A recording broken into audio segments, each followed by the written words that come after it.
We are the Association for Child and Adolescent Mental Health, or ACAMH for short, and this is ACAMH Learn.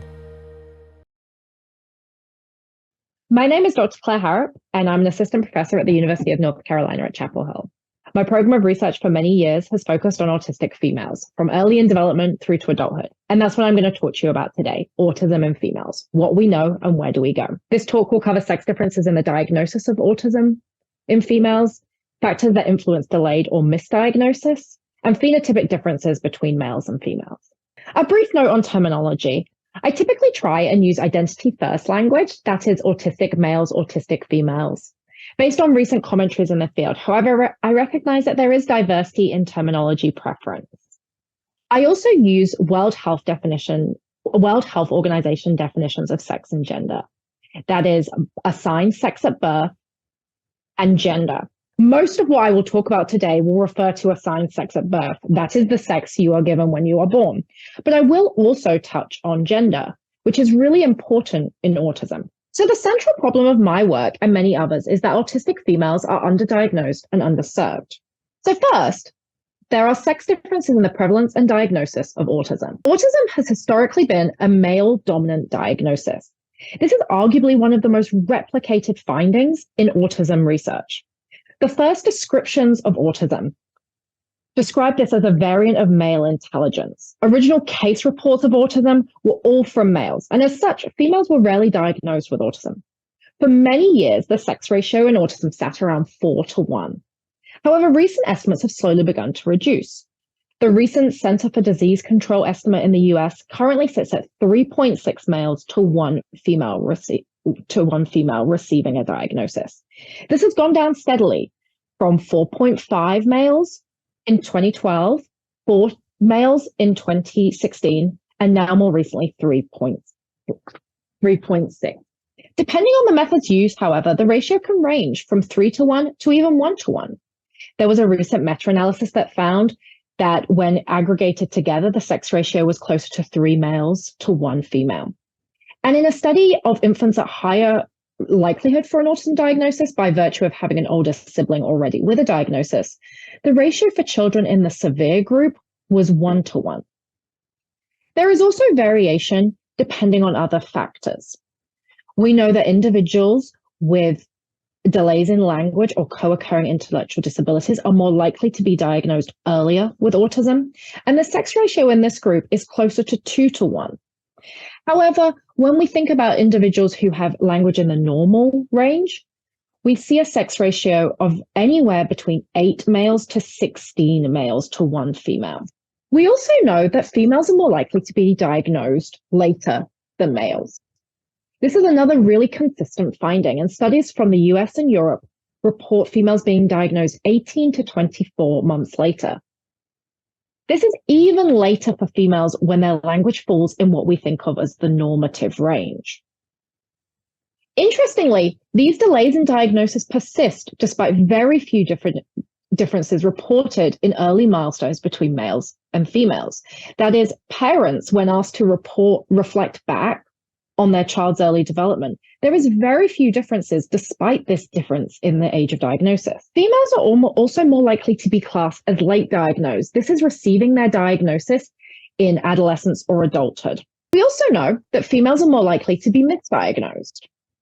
This male view of autism has certainly continued to cloud teacher and clinician judgment. Females are more likely to experience diagnostic overshadowing than males. This is when a previous diagnosis or a co-occurring diagnosis overshadows a clinician's judgment, and they may be less open to considering an autism diagnosis, explaining challenges and differences through those existing or co-occurring diagnoses. Another interesting fact is that females are more likely to drop their prior diagnosis than males. That is, say if they come in with an ADHD diagnosis or an anxiety diagnosis, but go on to receive an autism diagnosis, they will shed their prior diagnosis more likely than males. Males are more likely to retain all of their diagnosis and have co-occurring diagnosis. Males are up to 10 times more likely to be referred for an autism diagnosis. And clinicians report feeling less confident diagnosing autism in females. Parents have often discussed that their children need to look more impaired, and there is a general sense of females needing to tick more boxes to receive an autism diagnosis. It's important to note that with delayed or misdiagnosis comes later support for females, or supports that may not be appropriate. We currently know very, very little about intervention and supports for autistic females, but this is an area of great importance. A number of factors may contribute to delayed, missed, or misdiagnosis in females. A recent colleague by Estrin and colleagues identified factors that are potential barriers to diagnosis in females. These included the behaviors that females may show, parental concerns, and the perception of others. We know that clinician and teacher knowledge or confidence surrounding identifying autism in females is lower than for males. A study by Whitlock and colleagues reported that teachers were less likely to assign an autism label to vignettes describing males versus females, despite the same behaviors described in these. The historic view of autism may continue to cloud both clinician and parent judgment. There are generally just fewer resources available about autism in females, and these do not come from the extensive years of peer-reviewed journals that we've had for males. So we are beginning to build our literature base, but also there is a lot of misinformation out there regarding autism in females. And the differences that we see in the phenotypic presentation of autism between males and females may contribute to this missed, delayed, or misdiagnosis. That leads me to section 2. Is there a female autism phenotype? It's really important to acknowledge that as research has started to include more females, key differences have emerged between males and females. For many, many years, females were excluded from research. Just one of the early eye tracking studies of autism had just males in them. And also, we for many years had very small numbers of autistic females in our samples.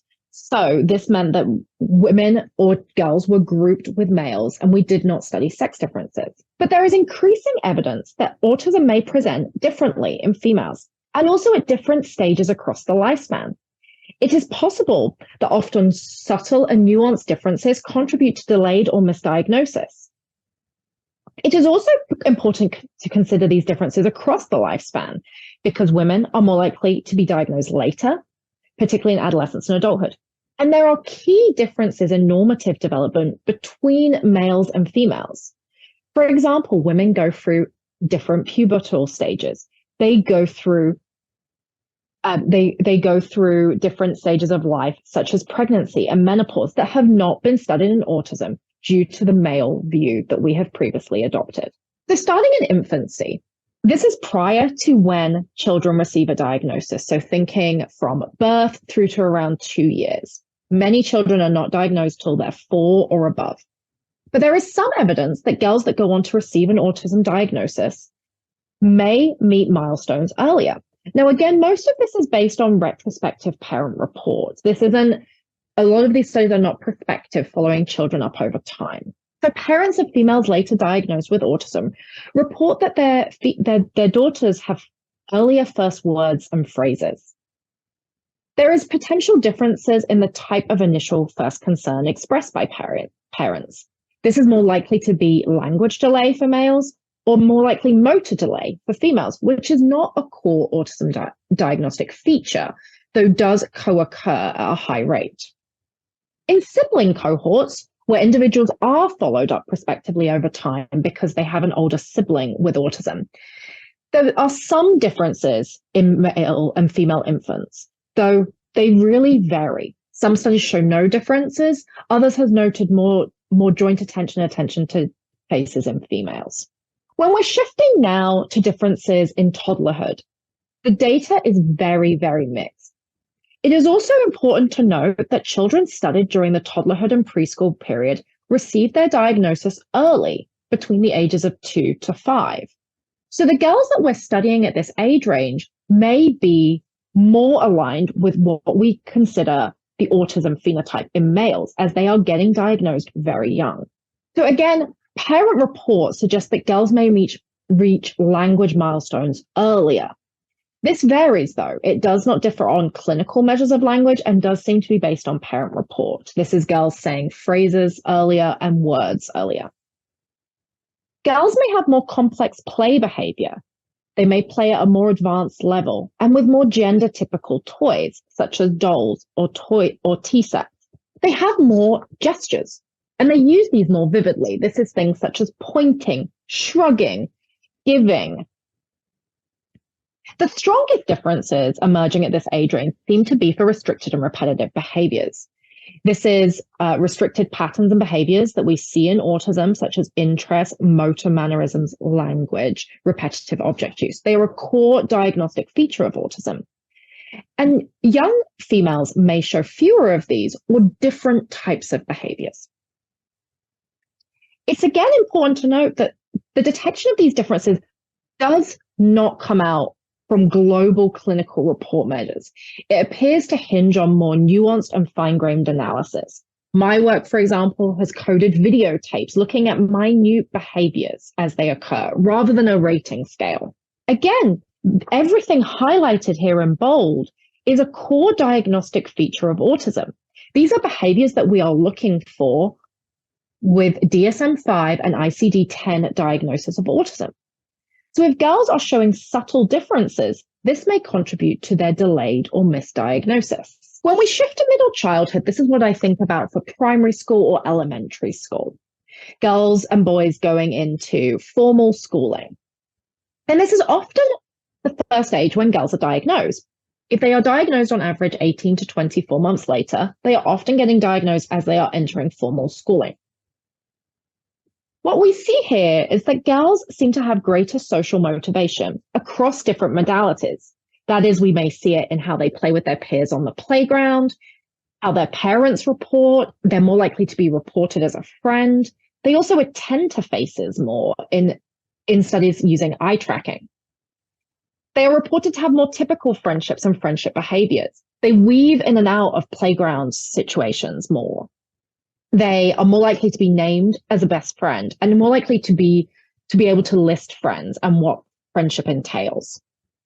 Again, we continue to see these differences in restricted and repetitive behaviors, that girls may show fewer or they are different. As we shift to adolescence and adulthood, females face unique challenges. And again, I mentioned that we may not understand the complexities of these as we have typically just studied males previously.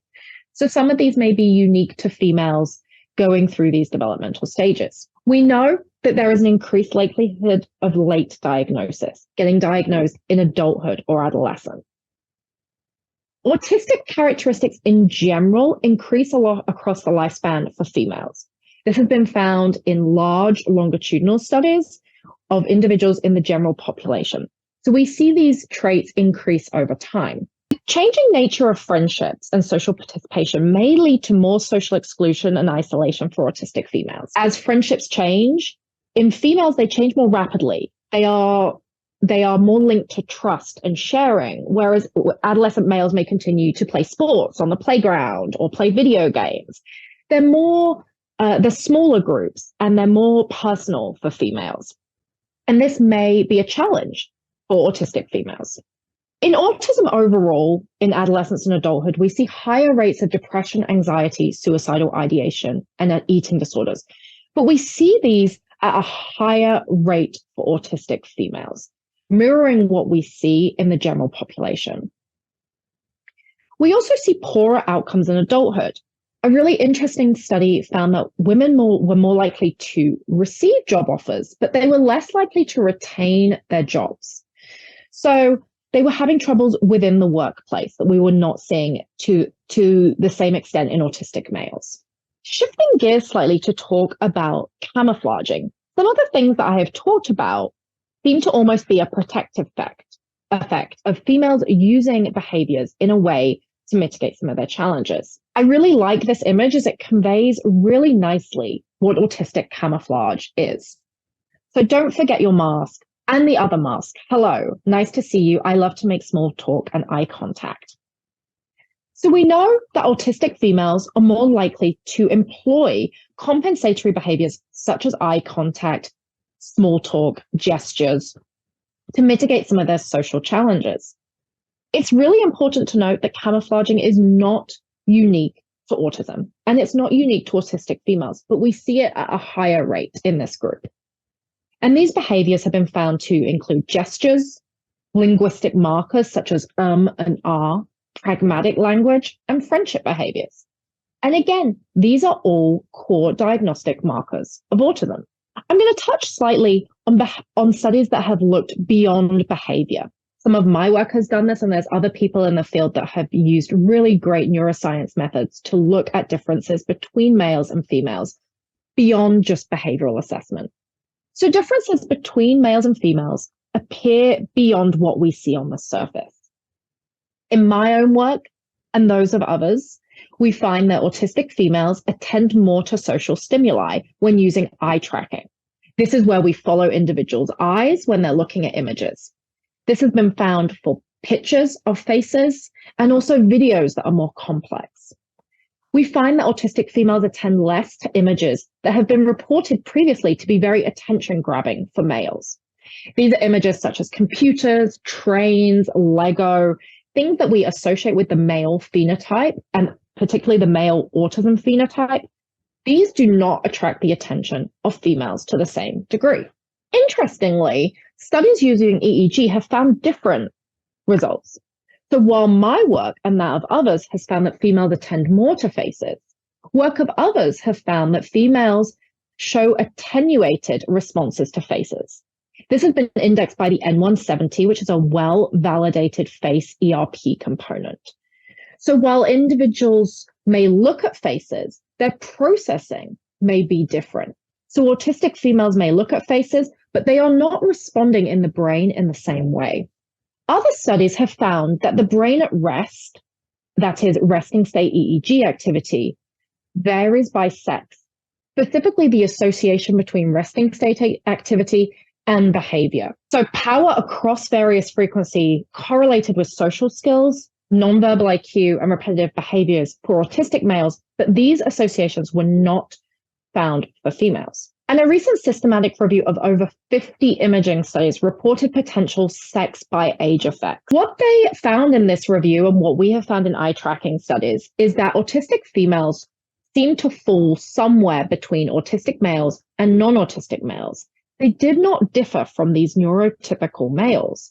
And this is really important because we need to make sure that we're including both autistic males and non-autistic males and females in our study, so that we could combine these studies to look at the importance of both sex and diagnosis. This systematic review also found that the large age ranges in our studies may mask some of the differences that we're finding. So really bringing home the importance of having large samples that have a concentrated developmental period. So I'm going to touch very briefly on gender in autism. This study here is from the NIH, and it shows the differences between sex and gender. Sex is considered a biological construct. It is what we think of as what we are assigned at birth. Whereas gender is only relevant for humans, not for other animals. And it's broadly defined as a multidimensional construct that encompasses gender identity and expression, as well as social and cultural expectations about status, characteristics, and behavior. These are often highly associated with specific biological sex, so male or female. In autism and in general research, sex and gender are used interchangeably. I am guilty of this. You can look at some of my own research where I talk about gender differences rather than sex differences. But sex and gender are really important in autism, and both should be considered. Up to 15% of autistic individuals do not affiliate with their assigned sex at birth, and this number may be higher for autistic females.